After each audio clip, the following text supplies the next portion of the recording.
Raafi, welcome to Crypto Weekly. Thank you for having me. Raafi, I want to start, obviously in 2025, RWAs, real world assets, are a big topic. Do you expect we'll have more interest on RWAs in emerging markets versus developed markets?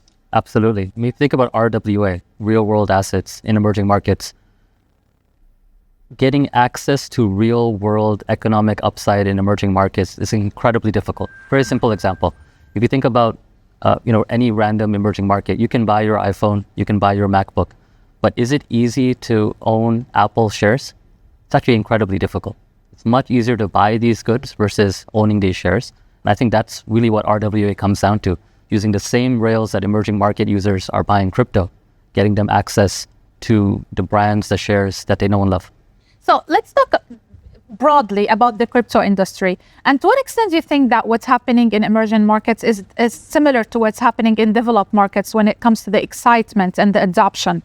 I think emerging markets are actually the leader in use cases and adoption when it comes to crypto, where crypto in developed markets is more used as a speculative instrument, an instrument to potentially get rich faster than your traditional markets. In emerging markets, there's actually a need for crypto. It's not a nice to have, rather it's a need. So even as something as simple as moving US dollars from Africa to Asia, normally you'd have to go through a correspondent bank or two to get your US dollars from one country to another country. Now with stablecoins, this is the average person using this every single day. Very different to how we would use that in America. I mean, you mentioned stablecoins. Obviously, stablecoin assets have reached 200 billion. The last year, there was 27 trillion that was settled using stablecoins. This year, actually, 2024.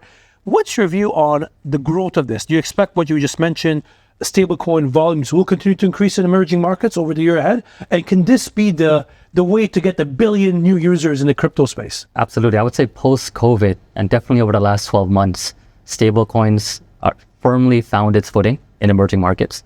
I think the inflationary environment that we've been in over the last 24 months in countries across Africa, across South Asia, Southeast Asia, has put stablecoins firmly in a user's portfolio, not just from moving money, but actually hedging against their local currency. So I think in 2025, what we'll see is not just the adoption and the use of stablecoins, but a number of products and a number of financial instruments built on stablecoins.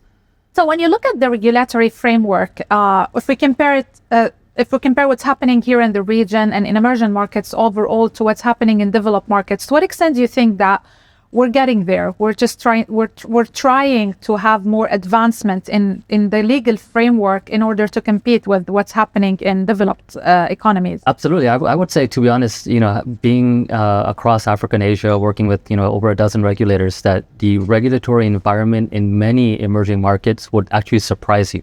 So if you take a country like Indonesia, Indonesia actually has the largest, what I would call, contiguous license for crypto in the world. One license covers 280 million individuals. No other license gets you that much coverage anywhere.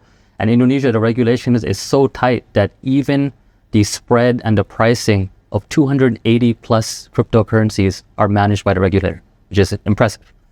It's interesting. Often people will have a different perception when it comes to emerging markets versus developed markets. I want to ask you, Raafi, about even the type of innovation. You mentioned you're very active in Asia and Africa and the Middle East.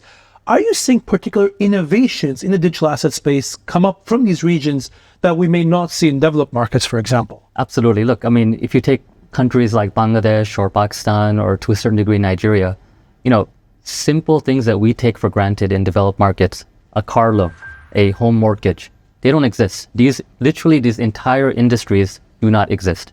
So when you think about the adoption of crypto, the adoption of real world assets, for the first time, companies like ourselves have the opportunity to offer such products in these markets with a simple click of a button. How do you see the real world asset landscape evolving in the decade to come? I would say any and all assets moving forward are going to be found on blockchain. So this is really the real world assets. Now we're calling it RWA on blockchain, but I think this is going to be the standard moving forward.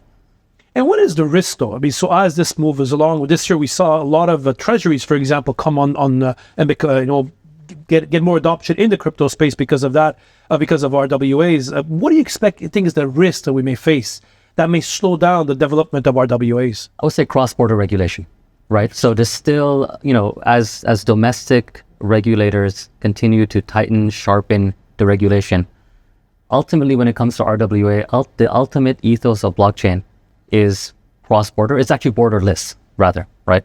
So now when you think about moving securities in a borderless environment, you actually need regulators to come and work together.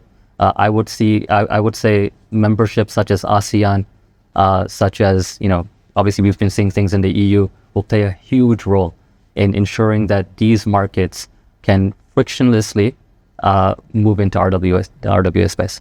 So let me ask you a question.